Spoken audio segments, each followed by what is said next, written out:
중국 무술의 발원지로 유명한 소림사 여러분 다들 아시죠? 이 소림사가 요즘 이 국가기관을 상대로 80억 원대의 입장료 반환 소송을 진행하고 있다고 그러네요. 어떤 내용인지 베이징 연결해 봅니다. 김성경 특파원 안녕하세요.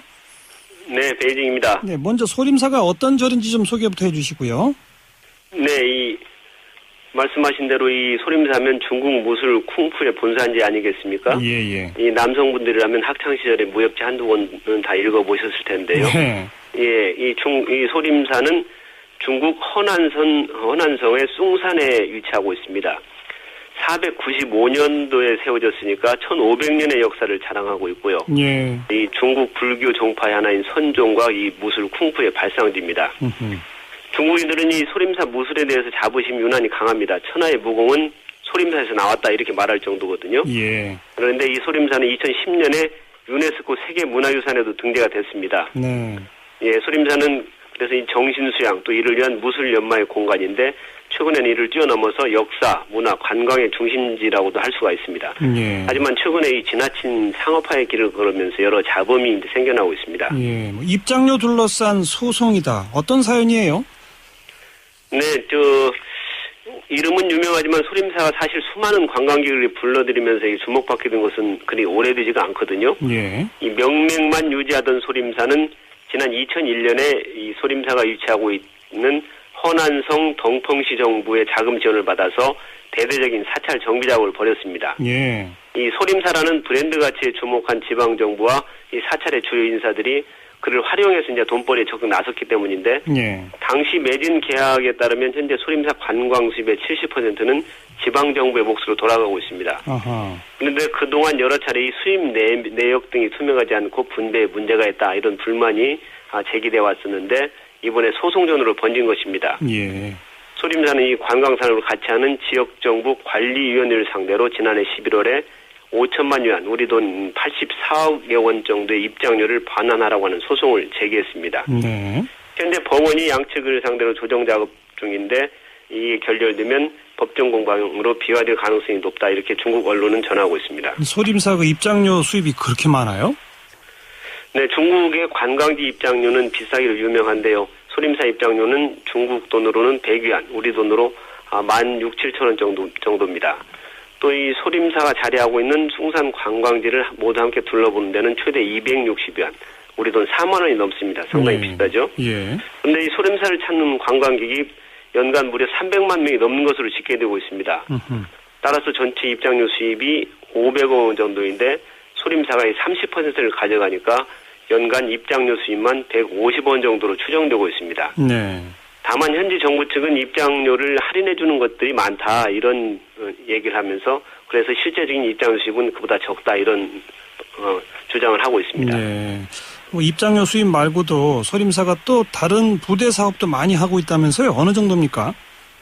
네, 초창기 소림사는 이 정부의 재정 지원에 절대적으로 의존했는데 1977년에 영리법인을 설립하면서 많이 변하기 시작했습니다. 예. 공격적인 비즈니스를 전개했는데요. 현재로 보면 소림사가 9개의 자회사하고 산하기관이 있고 온라인 쇼핑몰에서 기념품을 판매하는 등 각종 수입 사업을 전개하고 있습니다. 우선 이 소림사라는 상표권 사용료를 해마다 거액을 거둬들이고 있고요. 정무단이라고 하는 무술 공연을 위한 이 전문 팀을 만들어서 중국은 물론 해외에서도 돈을 벌어들이고 있습니다. 예. 또 북미나 유럽 등 해외에서도 50여 개 지사를 두고 수백 개의 무술 도장과 명상센터를 운영하고 있습니다. 그래요. 예, 심지어는 이 제약회사와 함께 각종 의약품을 제조 판매하고도 있고요. 허허. 최근에는 온라인 게임 산업에도 진출한다는 이런 발표가 있었습니다. 아니 그런 다양한 사업을 벌일 그런 능력이 있어요? 소림사에? 이 소림사의 상업화에는 현재의 방장인 스융신이라는 사람이 그 중심에 있습니다. 이 스융신 방장은 1965년생으로 올해 49살인데 불과 22살에 주지가 됐었고 34살 때인 1999년에 소림사 30대 방장에 취임한 인물입니다. 예, 어느 학교에서 받았는지는 좀 불투명하지만 승려 중에서는 처음으로 MBA 경영학 석사 학위를 취득했다고도 합니다. 그래서 이 스융신이라는 사람은 스스로를 소림사의 CEO다 이렇게 자처하고 있는데 이 사람이 소림사의 상업화와 국제화를 주도해 왔습니다. 주지를 맡은 이후에 쿵푸쇼와 영화 제작, 기념품 판매 등 적극적인 수입 사역에 나섰고 세계 각국에 진출하면서 소림사 제2의 전성기를 일궜다 하는 이런 평가도 받고 있습니다. 예. 일각에서는 이 스용신 방장에게 중국 문화 산업의 새 장을 열어진 선도자다 하는 이런 천사도 보내는 사람이 있습니다. 아무리 관광지로 유명하다 하더라도 그래도 사찰은 사찰인데 사찰이 그렇게 돈을 밝혀서 경영을 다각화한다. 좀 부정적인 평가는 없습니까?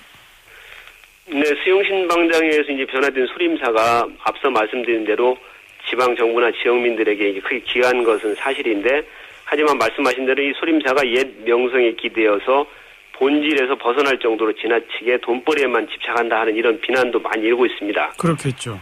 예, 일각에서는 이 스용신 방장을 가리켜서 가사 입은 장사꾼이다, 타락한 사찰 주지다 하는 이런 극도의 엇갈린 평가도 내놓고 있습니다. 예. 스용신의 행적을 보면은 평소에 1억 원이 넘는 고급 의제차를 타고 다니고 있고, 1년 중에 적지 않은 시간을 중국 각지나 해외에서 보내는데 오로지 특급 호텔에서만 묵는다고 하거든요. 또 이 스용신에 대한 각종 루머도 터져나온 적이 있는데, 베이징대 여대생과 부적절한 관계를 맺어서 아들까지 출산했다. 또 중국의 유명 배우들과도 이 부적절한 관계를 맺었고 30억 달러의 비자금을 조성해서 은닉하고 있다 하는 이런 것들인데, 사실 여부는 확인되지 않고 있습니다. 예, 사실 소림사가 그동안 이 사찰 정비 작업을 진행하면서 주변 가옥들과 1000여 곳이 넘는 상점이나 무술학교 등을 강제로 철거했거든요. 예. 그래서 이 주민들의 원성은 아직까지 이어지고 있는데, 이렇게 이해관계가 충돌하면서 반대파나 적들도 많이 생기게 마련이고, 또 누구나 공과와 명함이 있기 마련 아니겠습니까? 그렇죠. 이 소림사가 급격히 변하다 보니까 이런 평가가 더 크게 엇갈리는 것 같습니다. 네, 그런 소림사의 지나친 상업화, 중국인들은 어떻게 평가하고 있어요? 네, 소림사를 둘러싼 논란을 정리해보자면, 종교와 사찰의 문화를 돈벌이 수단으로 전락시켰다 하는 이런 주장하고, 비즈니스는 단지 종교와 문화를 알리는 수단이다 하는 이런 항변이 현재로서는 이게 팽팽하게 맞부딪히고 있는 상황입니다. 예. 예, 순수성을 잃어가는 역사적 명소이냐, 아니면 문화를 세계에 알리는 전도사이냐 하는 이 중간에서 소림사가 아슬아슬한 줄타기를 하고 있는 게 아닌가 하는 생각이 드는데, 또 다른 한편으로 보면 사실 이 중국이라는 사회주의 국가에 과감하게 자본주의를 도입하면서 이 명분을 뛰어넘어서 실질적인 것을 추구했던 것이 덩샤오핑식의 중국식 자본주의 아니겠습니까? 그렇죠. 예, 이 소림사의 사례에서 가장 중국식 자본주의다운 모습을 볼 수 있는 게 아닌가 하는 생각도 드는데, 앞으로 어떻게 진행이 될지, 또 어떤 평가가 가능한지는 조금 시간을 두고 지켜봐야 할 게 아닌가 하는 생각입니다. 중국식 개혁개방 소림사도 그 하나의 상징이라고도 볼 수 있겠군요. 예. 수고하셨습니다. 네, 고맙습니다. 네, 베이징의 김선경 특파원이었습니다.